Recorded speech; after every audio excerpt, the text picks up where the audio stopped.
শ্রীলঙ্কা সফরের পরবর্তীতে যে কয়টি বিষয় নিয়ে আমরা আলাপ আলোচনা করছি তার ভেতরে অন্যতম একটি বিষয় হয়ে দাঁড়িয়েছে আমাদের ন্যাশনাল টিমের প্রধান কোচ রাসেল ডমিঙ্গো। এবং শ্রীলঙ্কা সিরিজের পরবর্তীতে একটি জোর গুঞ্জন শোনা যাচ্ছে, সেটি হচ্ছে সম্ভবত তিনি বরখাস্ত হতে যাচ্ছেন এবং তার জায়গায় দায়িত্ব নেবেন আমাদের pace bowling coach Ottis Gibson. যদি রাসেল ডমিঙ্গোকে বরখাস্ত করা হয় তাহলেই কি বাংলাদেশ ন্যাশনাল টিম আবার ট্র্যাকে ব্যাক করবে?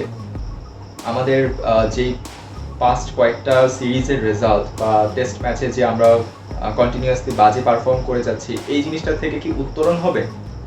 আমরা ওয়েস্ট ইন্ডিজের কাছে টেস্ট সিরিজ হেরেছি, আমরা শ্রীলঙ্কার বিপক্ষে একটা টেস্ট ড্র করেছি, একটা হেরেছি, পাকিস্তানে আমরা বাজে খেলেছি, ইন্ডিয়াতে আমরা যখন টেস্টটা দিয়েছি বাজে খেলেছি। টেস্ট ম্যাচের পরিসংখ্যান এভাবে আমাদের দিকে নিম্নগ্রাফিক গ্রাফ। আমরা যদি ওয়ানডের কথা বলি, ওয়ানডেতে শুধুমাত্র আমরা জিম্বাবুয়ে আর আমাদের খুবই দুর্বল ওয়েস্ট ইন্ডিজ যেটা এসেছিল বাংলাদেশের সফরে, সেই টিমটার বিপক্ষে আমাদের ওডিআই সিরিজে সফলতা। টি-20তেও আমরা জিম্বাবুয়ের বিপক্ষে সফল রয়েছি, আফগানিস্তানের বিপক্ষে সফল রয়েছি। একটা সিগনিফিক্যান্ট জয় সেটা হচ্ছে ইন্ডিয়ার বিপক্ষে আমরা একটা জয় পেয়েছিলাম ইন্ডিয়া থেকে সফর করার সময়। এখন কথা হচ্ছে, যদি আমরা রাসেল ডমিঙ্গোকে বরখাস্ত করি তাহলে কি এই রেজাল্টগুলো আমাদের পরিবর্তন হবে? আমরা কি সাকসেসের শিখরে চলে যাব? আমরা যদি একটু পিছনে ট্র্যাক ব্যাক করি, যখন হাতুরা সিংহে 2015 সালে কোচের দায়িত্ব নেন তখন কিন্তু বাংলাদেশের অবস্থা খুবই বাজে ছিল। অনেকটা একটা ভাঙা দল বলতে হবে, যেখানে প্লেয়াররা পারফর্ম করতে পারছিল না, টিম ম্যানেজমেন্ট বেশ অগোছালো অবস্থায় ছিল। সেখান থেকে হাতুরা সিংহে একটা দল গঠন করেছিলেন, মাশরাফি ক্যাপ্টেন্সি নেন, হাতুরা সিংহে সেখানে কোচ হন। ওভারঅল একটা টোটাল ইম্প্যাক্টে একটা কোর টিম হিসেবে কিন্তু বাংলাদেশ দাঁড়ায়। অ্যান্ড আমরা যখন 2015 ওয়ার্ল্ড কাপে পারফর্ম করি তখন আমরা মানে ধরে নিচ্ছিলাম যে এই টিমটা তেমন ভালো করবে না, বাট সেখানে আমরা ভালো পারফর্ম করে কোয়ার্টার ফাইনালে যাই। পরবর্তীতে আমরা বাইলেটারাল সিরিজগুলোতে আমাদের হোম গ্রাউন্ডে পাকিস্তান, ইন্ডিয়া, সাউথ আফ্রিকাকে সিরিজ হারাই।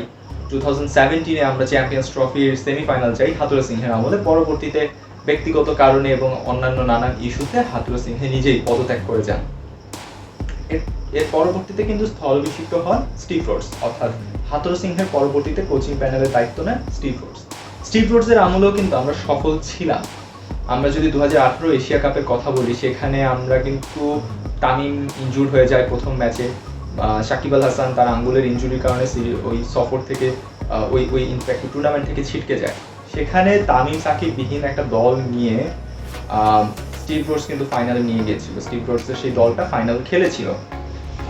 পরবর্তীতে আমরা যখন ওয়েস্ট ইন্ডিজ সফর করি, ওয়েস্ট ইন্ডিজের টেস্ট সিরিজটা হারলেও আমরা কিন্তু ওডিআই সিরিজটা খুব ভালো মতো জিতি।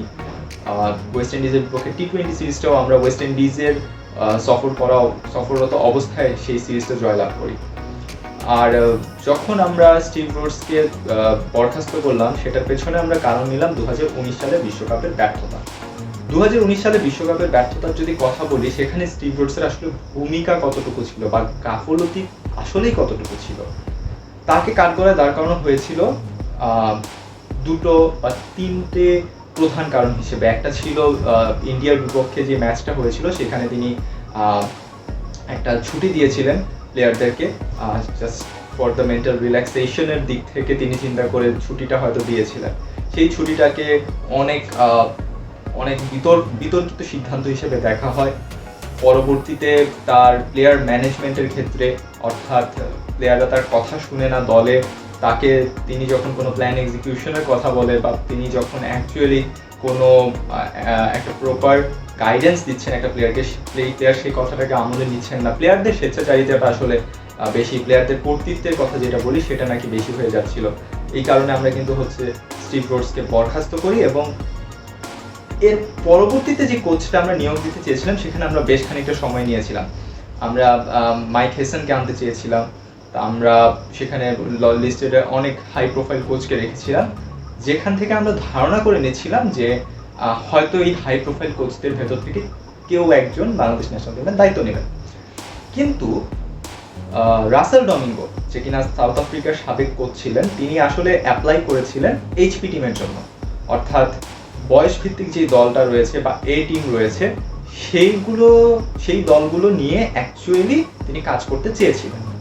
তো তো এখন কথা যেটা হচ্ছে যে তিনি অ্যাকচুয়ালি অ্যাপ্লাই করলেন একটা পজিশনের জন্য, সেই পজিশন থেকে সরিয়ে আমরা তাকে ন্যাশনাল টিমের কোচ বানিয়ে দিলাম। এখানেই তো একটা বড় ভুল সিদ্ধান্ত বিসিবির ছিল। যদি আমি এখানে রাসেল ডমিঙ্গোকে কাঠগড়ায়ও দাঁড় করাই, রাসেল ডমিঙ্গো যদি সেখানে নিজেকে নিজে জাস্টিফাই করতে চান, তিনি অবশ্যই কথাটা বলতে পারেন যে আমি এইচপি টিম বা বয়সভিত্তিক দল নিয়ে কাজ করতে চেয়েছিলাম, বাট আমাকে ন্যাশনাল টিমের দায়িত্ব দিয়ে দেওয়া হলো। এখানে একটা বিষয় কিন্তু রয়েছে। পরবর্তীতে যখন তিনি ন্যাশনাল টিমের দায়িত্ব নিলেন, তিনি দেখা গেল যে ইয়াং প্লেয়ারদেরকে একটা সুযোগ দেওয়ার চেষ্টা করছিলেন বারবার। নাজমুল হোসেন শান্তকে যেমন তিনি 3-এ ব্যাট করাচ্ছেন, ওইখানে সাইফ হাসান রয়েছেন টেস্টে, তার প্রথম টেস্টে সালমান ইসলামের সাথে সাইফ হাসানকে তিনি সবসময় এগিয়ে রাখেন। লোয়ার ডাউন অর্ডারেও তিনি ইয়াংদেরকে ট্রাই করছিলেন, পেস বোলিংয়ের দিক থেকেও তিনি কিছুটা ট্রাই করছিলেন। তিনি ওভারঅল কাজ করছেন ইয়াং পিপলদেরকে নিয়ে, ইয়াংদের একটু একটা প্রাধান্য এখানে দেখাতে যাচ্ছেন। দলে একটা ট্রানজিশন পিরিয়ড আসবে, সেটা স্বাভাবিক। আমাদের যে সিনিয়র প্লেয়াররা রয়েছেন সাকিব, তামিম, মুশফিক, এরা একটা সময় রিটায়ার করবেন বা তারা তাদের প্রাইম সময়টা থেকে সরে গিয়ে তাদের ফর্ম খানিকটা ডাউনগ্রেড হবে, এটাই স্বাভাবিক। সেই জায়গাটায় আমাদের ইয়াং প্লেয়াররা কতটুকু তৈরি ছিল প্রশ্ন করতে হবে সেখানে। এখন একটা ইয়াং প্লেয়ার তো তৈরি করা কোচের দায়িত্ব না, একটা ইয়াং প্লেয়ারের তৈরি হওয়া তার নিজের দায়িত্ব। সে যদি অ্যাজ এ ক্রিকেটার দায়িত্ব নিয়ে থাকে যে আমি একজন ক্রিকেটার, তাহলে কিন্তু এখানে তার নিজের দায়িত্ব যে আমাকে রেগুলার বেসিসে প্র্যাকটিস করতে হবে। I will have to really work hard.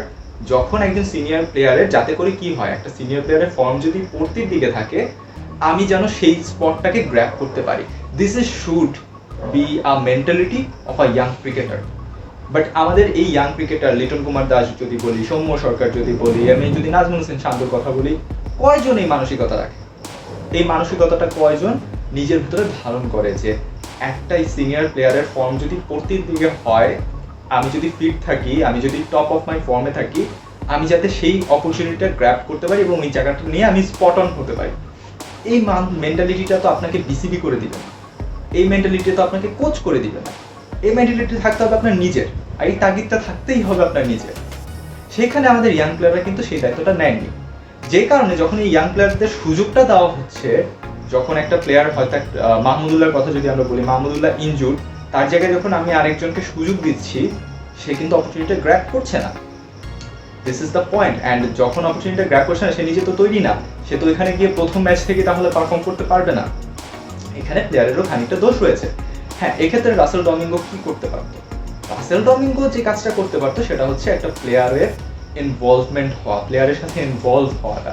সেই জায়গাটা থেকে হয়তো তার ঘাটতিটা রয়ে গিয়েছে, তিনি হয়তো ওইভাবে ইনভলভমেন্টটা হচ্ছেন না প্লেয়ারদের সাথে। এটা হতে পারে তার কালচারের কারণে। তিনি সাউথ আফ্রিকান টিমের কোচ ছিলেন, তিনি নিজেও একজন সাউথ আফ্রিকান। তিনি হয়তো জিনিসটাকে এভাবে মনে করে নিতে পারেন যে প্রত্যেক প্লেয়ার তার নিজের দায়িত্ব বোঝে।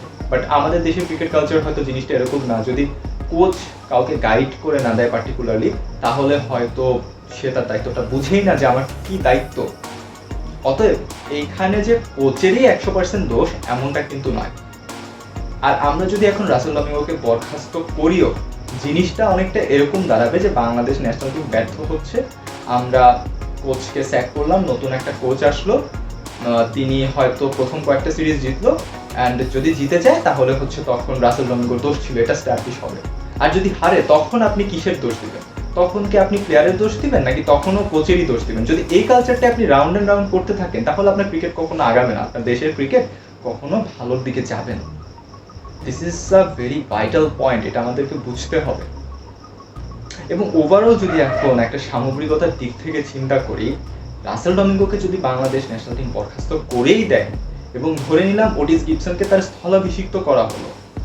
ওটিস গিবসন কিন্তু ইংল্যান্ড ন্যাশনাল টিমের পেস বোলিং কোচ ছিলেন এবং সেখানে তিনি ভালো কাজ করেছেন। পরবর্তীতে যখন তিনি সাউথ আফ্রিকান ন্যাশনাল টিমের কোচ হয়েছেন, তার ট্র্যাক রেকর্ডটা কিন্তু অত ভালো না। তার যে ট্র্যাক রেকর্ডটা ওটিস গিবসনের সাউথ আফ্রিকানে, সেটা অতটা ভালো না। তাহলে as a main coach, as a head coach, তিনি কি সেই পেস বোলিংয়ে যে বাংলাদেশের উন্নতিটা আমরা দেখতে পাচ্ছি, সেটা কি অন্যান্য প্লেয়ারদের ক্ষেত্রে ওভারঅল টিমের ভেতরে ঠিক ওইরকম উন্নতিটাকে দেখাতে সক্ষম হবেন কিনা, এটাও একটা বিষয়।